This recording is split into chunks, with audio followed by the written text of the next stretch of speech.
मानक जी, मैं सबसे पहले आपको बधाई दे दूं कि कम से कम आपके लिए काशी क्योटो हो गया है, तो उस क्योटो के लिए आपको बधाई।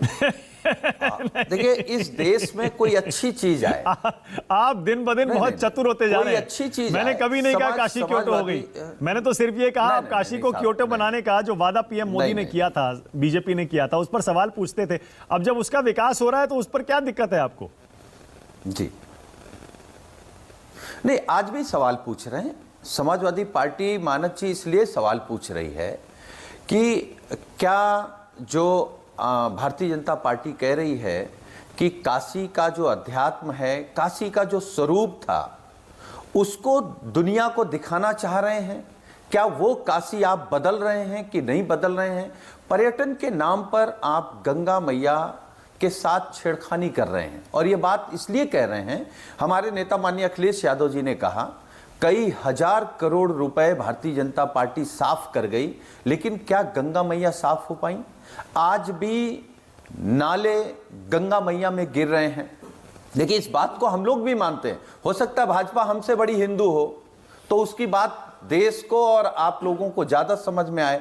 हम क्यों लिए मानते हैं कि हम लोग गंगा मैया को पूजते हैं और जन्म लेने से मृत्यु तक गंगा जल का महत्व है और हमारे जीवन में महत्व है। उसी गंगा जल में आपकी रिपोर्ट के अनुसार भी और सरकार की रिपोर्ट के अनुसार भी अब शराब छलकेगी। और आपत्ति यहां समाजवादी पार्टी को है, आपने कहा कि किराया एक दिन का 25,000 से लेकर 50,000 तक है। पूरा जो पैकेज होगा वो 12 लाख का होगा और उत्तर प्रदेश का जो प्रति व्यक्ति आय का औसत है वो 66,000 रुपए है। तो इसका मतलब यह है कि उत्तर प्रदेश का आदमी तो उसमें नहीं बैठ पाएगा। एक दूसरी बात, इससे पहले भी माननीय प्रधानमंत्री जी ने बनारस से हल्दिया तक मालवाहक चलाया था। मुझे लगता है वो लगातार चल रहा होगा। ये देखिए, आपने कहा ना कि आपको आपत्ति क्या है। अगर इस देश में बुलेट ट्रेन आ जाए तो कौन नहीं स्वागत करेगा? माननीय प्रधानमंत्री जी ने कहा था कि हवाई चप्पल पहनने वाला हवाई जहाज में घूमेगा। अगर वो हो जाए तो उसका कौन स्वागत नहीं करेगा? माननीय प्रधानमंत्री जी ने कहा था भारत का रुपया डॉलर के बराबर आ जाएगा, हम सबसे पहले स्वागत करेंगे।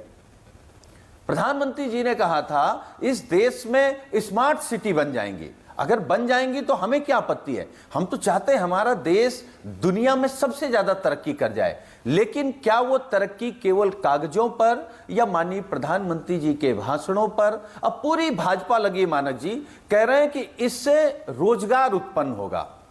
भाई, कौन सा वो साइंस है? हमें भी आप समझा दें या भारतीय जनता पार्टी समझा दे कि कौन सा साइंस है कि इस क्रूज से आप रोजगार दे रहे हैं। भाई, बनारस के लोगों को दे दें, पटना के लोगों को दे दें, साहिबगंज के लोगों को दे दें, कोलकाता के लोगों को दे दें, आसाम के लोगों को दे दें। कहां देंगे और कैसे देंगे?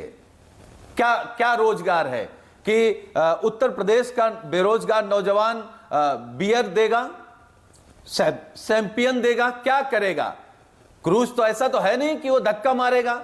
देखिए मानक जी, जो लोग कहते हैं भगवान राम की बात करते हैं, भगवान राम को नैया पार कराने वाले जो निषाद राज थे, उनके वंशज आज उस क्रूज की तरफ निहार करके देखेंगे क्या रोजगार मिल जाएगा? मतलब आप कह रहे हैं सुनील साजन, आपका अगर मैं लॉजिक पकड़ूं, जो भव्यता थी, आपका तर्क अगर मैं पकड़ूं तो आप ये कह रहे हैं अगर पर्यटकों के लिए कोई सुविधा कहीं भी देश में, किसी भी राज्य में, किसी भी शहर में, इलाके में रखी जाती है, बनाई जाती है और विदेशी पर्यटक वहां आकर अपना पैसा खर्चता है और देखता है, उसका आनंद लेता है, फोटो खींचता है, वीडियो बनाता है और जाता है, तो वो विकास नहीं है।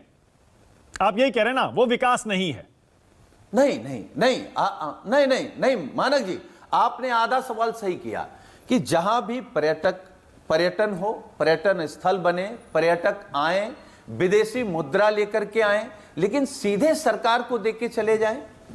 अगर आप ऐसी व्यवस्था करते कि वहां का जो लोकल गाइड है उसको फायदा होता, फोटो खींचने वाले को फायदा होता, नाविक को फायदा होता, वहां रहने वालों को फायदा होता, तो ठीक है, सरकार को भी फायदा हो, लोकल भी फायदा हो। ओके, तो जफर इस्लाम, ऑल राइट। आप एक लाइन में समझिए, ये क्रूज नहीं, ये क्रूज जिस उद्योगपति का है, उस उद्योगपति को फायदा पहुंचाने के लिए क्रूज की ब्रांडिंग है, बनारस की नहीं, काशी की नहीं, गंगा मैया की नहीं। अगर गंगा मैया की होती तो पहले बताते कि इतने दिनों में गंगा मैया क्यों नहीं। ओके, जफर इस्लाम जवाब